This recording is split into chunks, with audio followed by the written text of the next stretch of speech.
So write down the question: a body of mass, a body, a body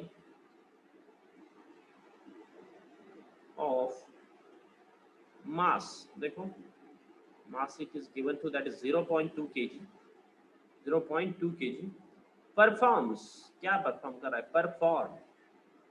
performs linear SHM, performs linear SHM. Notebook घेऊन बसलेला आहात, ठीक आहे, हा notebook घेऊन लेक्चर अटेंड करत चला. linear SHM, performs linear SHM. okay, it experience, it experiences of restoring force, it experience a restoring, तोच रिस्टोरिंग फोर्स म्हणजे तोच फोर्स आहे आपला, कुठला, F is equal to yes kx, F is equal to kx, तो F जो आहे restoring force of 0.2 newton, 0.2 newton when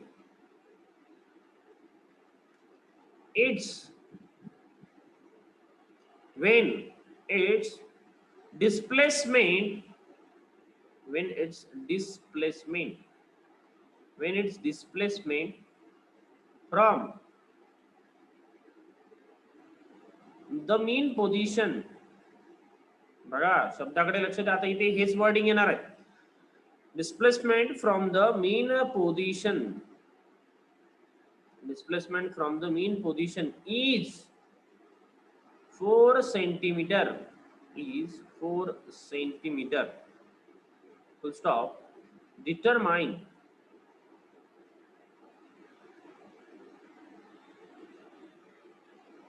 first force constant K, force constant म्हणजे काय असतं, K बराबर force constant. Second period of simple harmonic motion, time period विचारलेला आहे. Okay, period of simple harmonic motion SHM. and third acceleration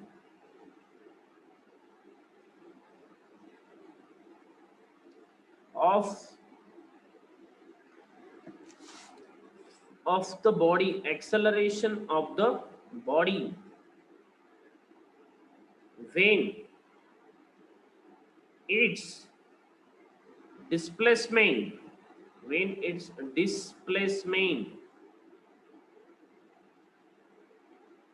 from the mean position is 1 centimeter. Clear? Note down केलं. Okay. Acceleration of the body when its displacement from the mean position is 1 centimeter. Now everything is given to you. Okay. अभी हमें निकालना है free, यहाँ पे हमें three things निकालना है, 3 things. Force constant, period of acceleration, acceleration of the body. Yes, so first of all, note down the given data. Yes, note down the given data. Yes, note down given. क्या given है आपको, बताओ जल्दी fast. A body of mass 0.2 kg. Body of mass 0.2 kg है, आपको mass given है. Note down the given data, that mass is given to you, that is 0.2 kg. Okay. Performs linear simple harmonic motion. Performs linear simple harmonic motion. यही particle क्या perform कर रहा है, linear simple harmonic motion. यहाँ पे बाद में diagram निकालूंगा मैं. It experience restoring force. ये जो रिस्टोरिंग फोर्स होता है आपको पता है, रिस्टोरिंग फोर्स यानी कि स्प्रिंग के बारे में ज्यादा बोला जाता है. रिस्टोरिंग फोर्स बराबर है, इसको मैंने खींचा बराबर है, तो restoring force that is F. Okay, तो F it is given to you 0.2 newton. Restoring force is 0.2 newton when its displacement from the mean position is 4 centimeter. okay, जेव्हा mean position पासून डिस्प्लेसमेंट किती होतं, 4 centimetre. So at that time you have given, आता इथे 2 displacement दिले तुम्हाला, तर याला आपण म्हणूया x1. काय म्हणायचं याला x1 बरोबर आहे. काय दिले x1 ची व्हॅल्यू तुम्हाला 4 सेंटीमीटर बरोबर आहे. काय दिलेलं आहे 4 centimetre.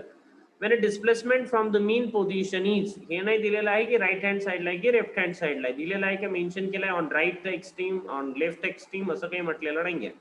when a displacement from the mean position is 4 centimetre, तो आपण घेऊया x1 is equal to 4 centimetre. Clear? Okay चला आता पुढे जर काय दे बघा, determine force constant period of SHM, तर टू फाइंड मध्ये जाणार, एक्सेलरेशन ऑफ द बॉडी पण टू फाइंड मध्ये जाणार. When its displacement from the mean position is 1 centimetre, म्हणजे एक्सेलरेशन आपल्याला कधी कॅल्क्युलेट करायचं आहे, जेव्हा डिस्प्लेसमेंट जे आहे मीन पोझिशन पासनं बरोबर आहे एक्स, ओके एक्स जो आहे त्याला आपण म्हणूया इथे x2 जो आहे बरोबर किती आहे 1 सेंटीमीटर आहे. कुठून बेटा? मीन पोझिशन पासनं. हा पण मीन पोझिशन पासून आहे, हा पण मीन पोझिशन पासनं आहे. क्लिअर? तर चला आता इथे कन्वर्जन मध्ये KG newton no problem, centimetre centimetre हे आपल्याला चालणार नाही. पुढे याला काय करावं लागेल, मीटर मध्ये कन्वर्ट करावं लागेल. तर 4 × 10⁻² येतं, माहिती आहे सगळ्यांना, माहिती आहे की नाही? 4 × 10⁻² मीटर बराबर, सेंटीमीटरचं मीटर मध्ये कन्वर्जन हे तर माहिती आहे. 1 × 10⁻² मीटर, दोन्ही कन्वर्जन केलेले आहेत. कशामध्ये? मीटर मध्ये. गिवन झालेला आहे. देन टू फाइंड लिहा. काय लिहायचं आता? To find. चला फोर्स कॉन्स्टंट कॅल्क्युलेट करायचं आहे, म्हणजे काय कॅल्क्युलेट करायचं आहे? के कॅल्क्युलेट करायचं आहे, फोर्स कॉन्स्टंट. हे झाला first. Then second to find मध्ये तुम्हाला काय दिलेलं आहे त्यांनी? Okay time period, period of SHM म्हणजे टी कॅल्क्युलेट करायचं आहे. आणि थर्ड तुम्हाला विचारलेला ऍक्सेलरेशन, म्हणजे तुम्हाला काय कॅल्क्युलेट करायचं आहे? ई. हे तीन थिंग्स आपल्याला, तीन टर्म्स कॅल्क्युलेट करायचे आहेत बराबर, तीन टर्म्स कॅल्क्युलेट करायच्या आहेत. आता फॉर्म्युलेज पण लिहून घ्या वाटत असेल तर तुम्हाला. फॉर्म्युलीज नोट डाऊन द फॉर्म्युलीज. फॉर्म्युलीज माहिती आहे सगळ्यांना ऍक्च्युली फॉर्म्युली. येस फॉर्म्युली. चला मला सांगा के साठी काय फॉर्म्युला यूज करणार? तर आपला फॉर्म्युला राहणार फर्स्ट साठी देखा F is equal to KX बराबर. तर K इज इक्वल टू काय येणार? F/X बराबर. के साठी काय फॉर्म्युला येणार? F/X हा फॉर्म्युला यूज केला जाणार. झाला फर्स्ट. देन सेकंड साठी काय फॉर्म्युला यूज करायचा आहे बघा? Time period. टाइम पिरियड सगळ्यांना मी आता सांगितलेलं आहे. काय घ्यायचं आहे? टी चा फॉर्म्युला 2π/ω. देन थर्ड फॉर्म्युला बघा ऍक्सेलरेशन. आता ऍक्सेलरेशन साठी तुम्हाला माहिती आहे, ऍक्सेलरेशन साठी तुम्हाला फॉर्म्युला काय घ्यायचा आहे? ω²x बरोबर आहे, -ω²x हा फॉर्म्युला आपल्याकडे आहे. सगळे फॉर्म्युले परिचित आहेत, सगळे फॉर्म्युले तुम्हाला मी नोट डाऊन करून दिलेले आहेत आणि तुम्हाला झालेले आतापर्यंतच्या सिलेबस मध्ये बरोबर. सगळे फॉर्म्युले झालेले आहेत, खूप वेळा डिस्कस झालेले आहे. इज इक्वल टू -ω² वगैरे सगळं ओके.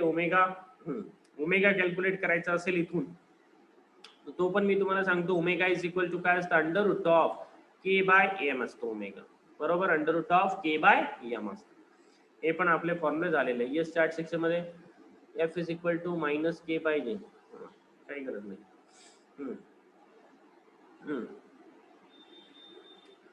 येस. देन सोल्युशन घेऊ शकता, काही प्रॉब्लेम नाहीये. सोल्युशन मध्ये बघा सगळ्यात पहिल्यांदा काय कॅल्क्युलेट करणार आपण? F is equal to KX दिलेला आहे बरोबर आहे. तर आपल्याला कॅल्क्युलेट करायचं आहे इथे के कॉन्स्टंट, फोर्स कॉन्स्टंट कॅल्क्युलेट करायचं आहे. ते कॅल्क्युलेट करूया फोर्स कॉन्स्टंट के. चला सो फर्स्ट सोल्युशन मध्ये दिलेला इथपर्यंत. नाव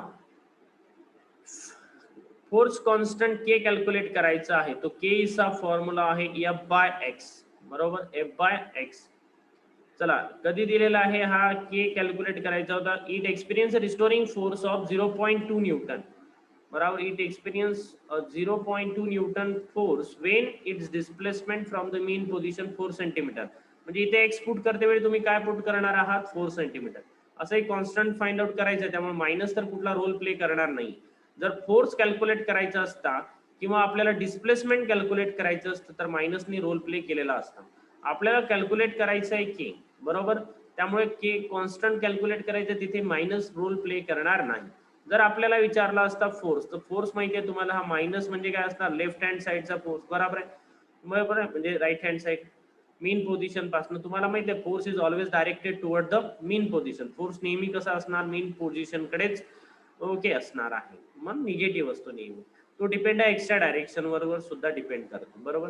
आणि कॉन्स्टंटला तर कुठलं डायरेक्शन नसणार, तो कॉन्स्टंट आहे. त्यामुळे इथे आपल्याला डायरेक्शन आपण निगेटिव्ह साईन घेतली का नाही घेतली का काही फरक पडणार नाहीये. चला सो कॅमेरा ऑफ करा. स्वराज बऱ्याच दिवसांनी आला बेटा तू. हा F is equal to K. So K is equal to F. F किती आहे बेटा 4 न्यूटन किती आहे सॉरी 0.2 न्यूटन. त्यासाठी X किती आहे तुमचा 0.04 किंवा 4 इंटू 10⁻⁻² आहे तुमचा याच्यासाठी बरोबर या फोर्ससाठी. So 4 into 10⁻⁻². बरोबर. या 2 लाच मला कसं लिहिता येईल सांगा बरं. या 2 ला कसं लिहिता येईल मला 2 इंटू 10⁻0.2 ला 2 इंटू 10⁻⁻1 लिहिता येतं मला बरोबर. तो K इज इक्वल टू काय बनणार यस 1/2. इथे काही प्रॉब्लेम नाही. इथे काय येणार 1/2. 10⁻⁻² वरती गेल्यानंतर काय होणार +2. हा वरती गेल्यानंतर बनणार 10⁻² बरोबर आहे. 10⁻² म्हणजे 2 आणि हा -1 म्हणजे काय येणार बेटा इथे 10 बरोबर. काय येणार 10 यस 2 5 जार म्हणजे K ची व्हॅल्यू तुम्हाला किती मिळाली इथे 5 बरोबर. 5 युनिट काय असणार बघा के चे युनिट इथे न्यूटन येणार के चे युनिट आणि एक्स चे युनिट काय घेतलंय आपण मीटर मध्ये.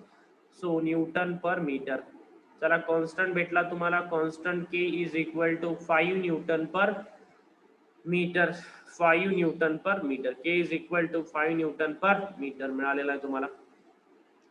चला झालंय फर्स्ट सोल्युशन झालेलं आहे. के चे व्हॅल्यू तुम्हाला मिळाली कॉन्स्टंटची व्हॅल्यू मिळालेली आहे. कॉन्स्टंटची व्हॅल्यू मिळालेली आहे सगळ्यांना. चला नेक्स्ट सेकंड आपल्याला काय कॅल्क्युलेट करायचं आहे टाइम पिरियड. टाइम पिरियड साठी आपल्याला लागणार आहे ओमेगा बरोबर आहे. काय लागणार आहे ओमेगा. तो ओमेगा पहिल्यांदा कॅल्क्युलेट करून घेऊया. ओमेगाचा फॉर्म्युला सगळ्यांना माहिती आहे काय असतो ओमेगाचा formula √K/m. So √K put करा 5. मास किती आहे 0.2 kg. मास किती आहे 0.2 kg बराबर. So omega is equal to चला √, यस इथे काय बनणार मला सांगा. यस इथे काय बनणार 25 बनणार की नाही. हा 0.2 म्हणजे 2 इंटू 10⁻⁻1 आहे बरोबर आहे. वरती गेल्यानंतर 10⁻1 होणार. परत लिहितोय इथं लिहितोय 10 हे बघा 2 इंटू 10⁻⁻1 आहे ओके. हा 10⁻⁻1 जर वरती गेला तर वरती काय बनणार 10⁻1 बराबर 10⁻1 बनणार. अरे यस और no clear. 2 5s are 10 5 5s are 25 तो √25 तो ओमेगा तुम्हाला अँग्युलर फ्रिक्वेन्सी इथे मिळालेली आहे ठीक आहे. अँग्युलर फ्रिक्वेन्सी म्हटलं जातं ठीक आहे. Angular frequency that is 5 clear. Angular frequency 5.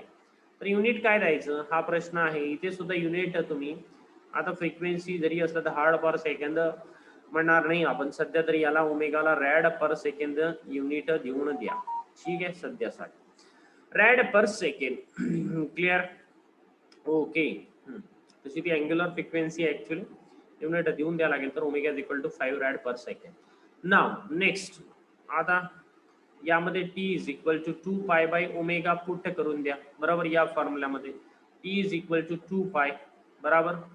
Yes unit नाही दिलं तुम्हाला फक्त व्हॅल्यू पाहिजे तर व्हॅल्यू पुट करून द्या. युनिट नाही दिलं तर नाही दिलं तरी चालेल ठीक आहे. यस सो पुट करून द्या व्हॅल्यू. सो काय भेटणार टी इज इक्वल टू 2π/5. इथे कॅल्क्युलेट करायचं आहे तुम्हाला माहिती आहे. आता इथे किती भेटणार 2/5 बरोबर. 2/5 म्हणजे किती येणार 2/5 म्हणजे 0.4π बरोबर आहे. यस 25 टू 5 4s are 20 आणि 20 साठी 10⁻⁻1. So T is equal to 0.4 into pi 0.4 into पाय सेकंड. हा झाला तुमचा टाइम पिरियड. हा काय झाला टाइम पिरियड. आणखी पायची व्हॅल्यू 3.147 तुम्ही पुट करून आणखी कॅल्क्युलेशन करू शकता ठीक आहे. इथपर्यंत पुट केलं तरी काही प्रॉब्लेम नाहीये. सो टाइम पिरियड मिळालेला तुम्हाला सेकंड.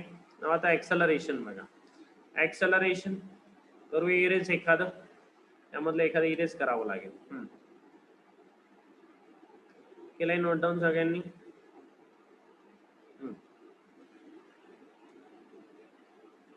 करू फर्स्ट इरेज.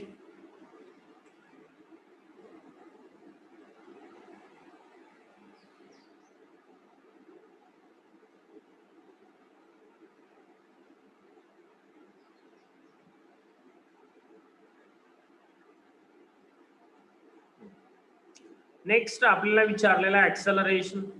थर्ड विचारलेला आहे ऍक्सेलरेशन. ऍक्सेलरेशनचा फॉर्म्युला माहिती आहे, मायनस ओमेगा स्क्वेअर एक्स बरोबर. Acceleration is equal to omega calculate केलेला आहे. कुठे विचारलेला acceleration of the body when it displacement from the mean position is 1 centimetre.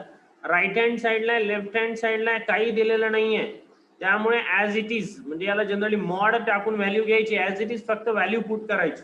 Clear. दिलेला आहे का राईट हँड साइडला डिस्प्लेसमेंट आपण पॉझिटिव्ह घेतो, लेफ्ट हँड साइडला आहे तर आपण काय घेतो, निगेटिव्ह घेतो बरोबर, मीन पोझिशन पासून. आता हे तर सगळ्यांना माहिती आहे की इथे तुमची मीन पोझिशन असतं बरोबर आहे, इकडे तुमची एक्स्ट्रीम पोझिशन असतं, इकडे पण काय तुमची एक्स्ट्रीम पोझिशन आहे बरोबर. हे सगळं तर हे तर सगळ्यांना माहिती आहे, mean position extreme position extreme position. Mean position पासून तुम्हाला डिस्प्लेसमेंट दिलेला आहे 1 सेंटीमीटर. त्यांनी इथे निगेटिव्ह म्हटलेलं आहे का नाही, तर ऍज इट इज एक्स ची व्हॅल्यू 1 पुट करायची आहे. ठीक आहे, जनरली जरा मॉड ऑफ एक्स म्हणतो आपण. ठीक आहे, व्हॅल्यू फक्त डायरेक्शन घेत नाहीये, डायरेक्शन दिलेलं नाहीये बरोबर आहे. त्यांनी दिलाय का राईट हँड साइडला लेफ्ट हँड साइडला काही मेन्शन नाही केलं, तर ऍज इट इज एक्स ची व्हॅल्यू यूज करा. ऍज इट इज एक्स ची व्हॅल्यू पुट करा. तर minus omega square minus omega square, omega calculate केलेला आहे तुम्ही 5 चा स्क्वेअर काय येणार 25. एक्स किती आहे बेटा एक्स, आता इथला एक्स कुठला 1 इंटू 10⁻⁻² आहे बरोबर, 1 इंटू 10⁻⁻² बरोबर. तो ऍक्सेलरेशन काय भेटणार तुम्हाला 25 दॅट इज मायनस 0.25. का बरं 10⁻⁻² ने मल्टिप्लाय केलं तर काय भेटणार तुम्हाला ऍक्सेलरेशन काय भेटणार मायनस 0.25. क्लिअर. नोट डाऊन करा. युनिट काय असणार ऍक्सेलरेशनचं तर माहिती आहे metre per second square. Okay, complete करा. तीनही टर्म्स तुम्हाला मिळालेल्या आहेत.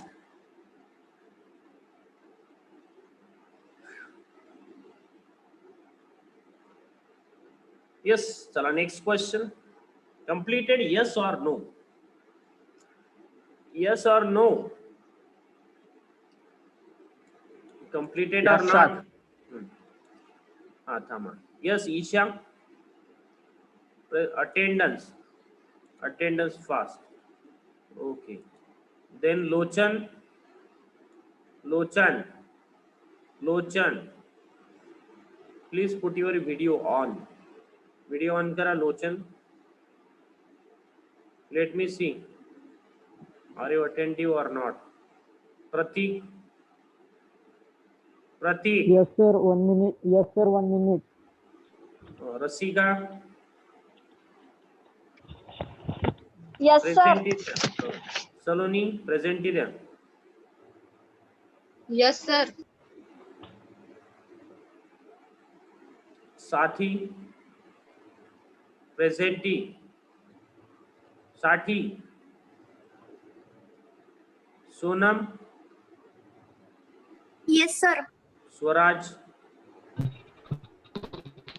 Yes sir. Tejaswini, yes sir. Rudra, present sir. Mahesh,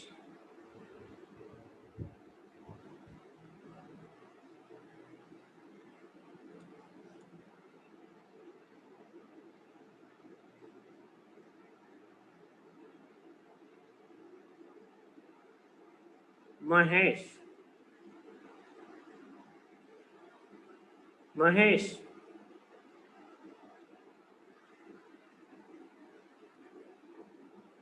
Mahesh.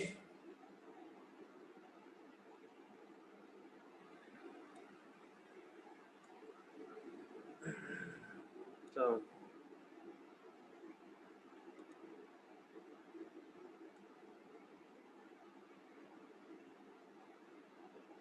Next question झालंय कंप्लीट.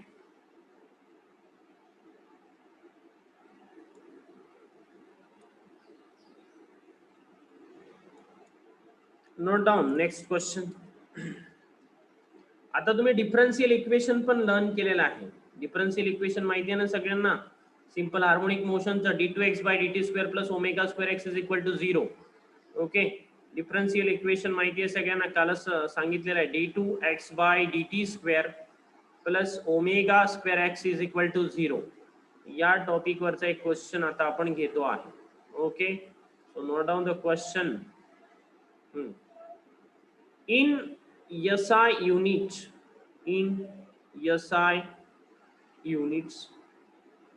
the differential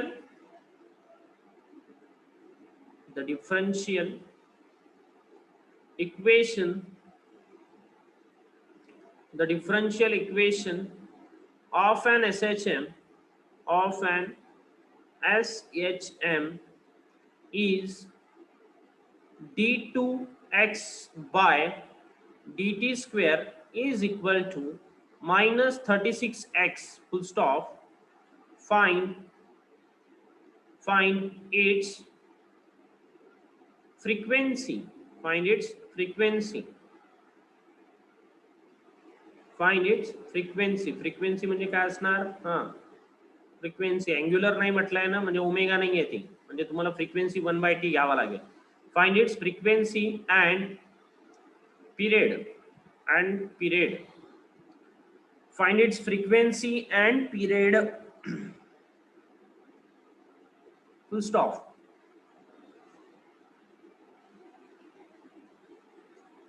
चला, एकदम सिंपल क्वेश्चन दिलेला आहे. Solution.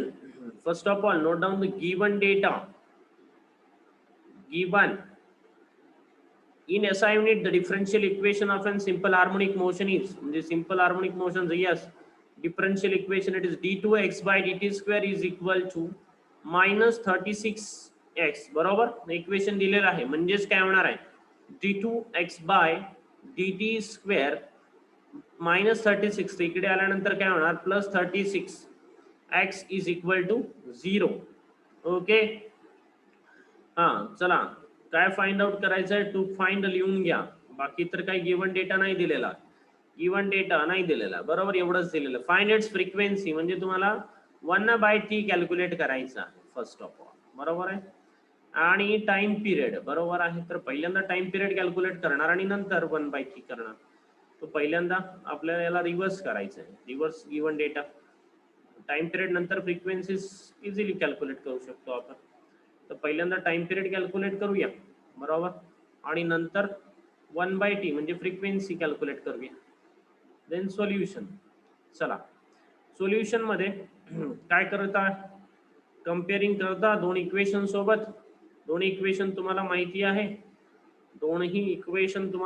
आहे, सो कंपेअरिंग, बरोबर आहे. Solution first, we know that, काय माहिती आहे तुम्हाला, we know that.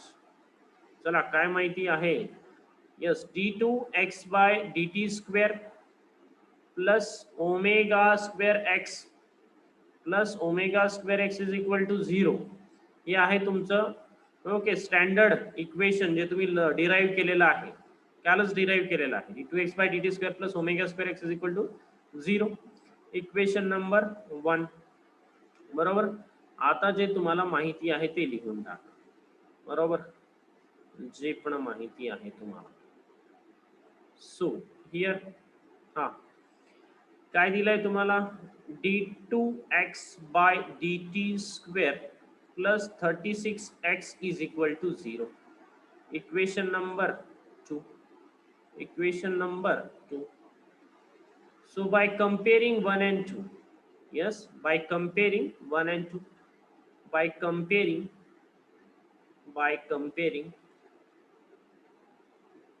about two equations, सांगा मला काय भेटणार. या दोन इक्वेशन्स कंपेअर करून आपल्याला काय भेटणार आहे, d2x by dt square plus omega square x, म्हणजे दोन्ही कंपेअर केल्यानंतर आपल्याला काय भेटणार, omega square is equal to 36x, बरोबर आहे का नाही. Omega square is equal to काय भेटणार, 36. बघा ना, इथं ओमेगा स्क्वेअर आहे, इथे 36 आहे, x च्या ठिकाणी x आहे, d2x च्या ठिकाणी d2x आहे, बरोबर. म्हणजे इथे काय भेटणार तुम्हाला 36 omega square is equal to 36 therefore omega is equal to root 36 बरोबर आहे. तो ओमेगा इज इक्वल टू काय भेटणार 6 ओमेगा मिळाला तुम्हाला 6 बरोबर. ओमेगा मिळाला तुम्हाला 6 रॅड पर सेकंड लिहून द्या काही प्रॉब्लेम नाही युनिट रॅड पर सेकंडच द्यायचं. देन आता काय फाइंड आउट करायचं आहे time period. So first T is equal to 2 pi by omega ओमेगाच्या ठिकाणी 6 पुट करून द्या बरोबर आहे. तर टी इज इक्वल टू मिळून जाणार तुम्हाला 2 1/3 that is pi by 3 pi by 3 pi by 3 बरोबर. पाय बाय 3 टाइम पिरियड मिळून जाणार तुम्हाला. Pi by 3 time period put करा.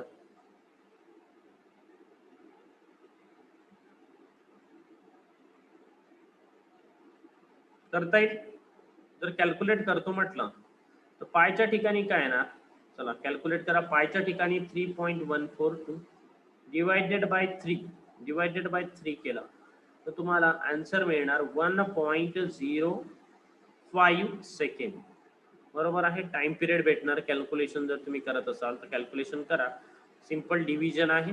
काही लॉक टेबल लावायची गरज नाही नाहीतर लॉक टेबल यूज करत बसणार टाइम वेस्ट करू नका. सिंपल डिव्हिजन आहे. टाइम पिरियड किती भेटणार 1.05 सेकंड. आता काय कॅल्क्युलेट करायचं आहे फ्रिक्वेन्सी माहिती आहे तुम्हाला बरोबर आहे. सेकंड फ्रिक्वेन्सी त्याला आपण डिनोट करतो n तो 1/t असतो. सो 1/t तो 1.05 डायरेक्टली पुट केलं तरी चालेल. नाही पुट करायचं असेल तर तुम्हाला माहिती आहे t is equal to 2 pi by omega. तर omega is equal to 2 pi bye okay T बरोबर आहे. 2 pi by omega 2 pi bye T like that. इथून डायरेक्टली रिव्हर्स घेतलं तरी काही प्रॉब्लेम नाहीये. सो 1/1.05 सेकंड बरोबर आहे. तर इथून तुम्हाला n मिळून जाणार. रेसिप्रोकल बघून घ्या. जर लॉक टेबल यूज करत असाल तर रेसिप्रोकल ऑफ 1.05 तुम्ही रेसिप्रोकल मध्ये बघू शकता ना. रेसिप्रोकल नाही बघू शकत. लॉक टेबल बघा किती आहे 1.05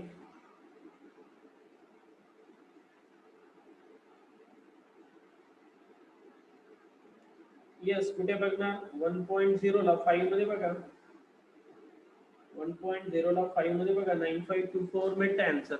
9524 कुठे रेसिप्रोकल मध्ये 9524. रेसिप्रोकल टेबल माहिती आहे ना log table. Reciprocal of 4 figure number 1.0 ला कुठे बघणार आहात तुम्ही ओके 1.0 म्हणजे 10 ला 5 मध्ये बघा. तो 1.0 ला 5 मध्ये बघायचं आहे. 1.0 ला 5 मध्ये बघितलं तर तुम्हाला भेटतं बघा. लक्षात घ्या 0. यस 9615 0.9615 ठीक आहे. आपण 96 घेऊ. So this is the frequency. याला अल्टरनेट मेथड पण आहे. कुठली जसं म्हटलं होतं t is equal to 2 pi by omega बरोबर. त्यांनी पण तुम्ही इथे कॅल्क्युलेट करू शकता किंवा रिव्हर्स घेऊन पण कॅल्क्युलेट करू शकता बरोबर आहे. रिव्हर्स जसं t is equal to 2 pi by omega आहे बरोबर आहे. तर 1/t इज इक्वल टू काय बनणार ओमेगा बाय 2 पाय. ओमेगाच्या ठिकाणी ओमेगाची व्हॅल्यू पुट करा. 2 पायच्या ठिकाणी 2 पाय पुट करा. 1/t म्हणजे n असतो हे पण माहिती आहे बरोबर. इथे 6/2 पाय म्हणजे इथे किती येणार 3 म्हणजे 3 पाय 3/3.142 ठीक आहे. हे तुम्हाला भेटून जाणार 0.0.55 hertz. Note it down properly. चला दोन्ही न्यूमेरिकल झालेले आहेत. एक न्यूमेरिकल होमवर्क साठी देतोय तेवढं पण कंप्लीट करून टाकू.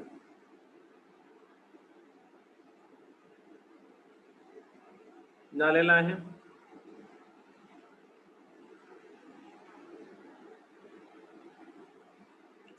येस और नो क्लियर करू इरेज करू येस और नो. इरेज करायचं No, sir.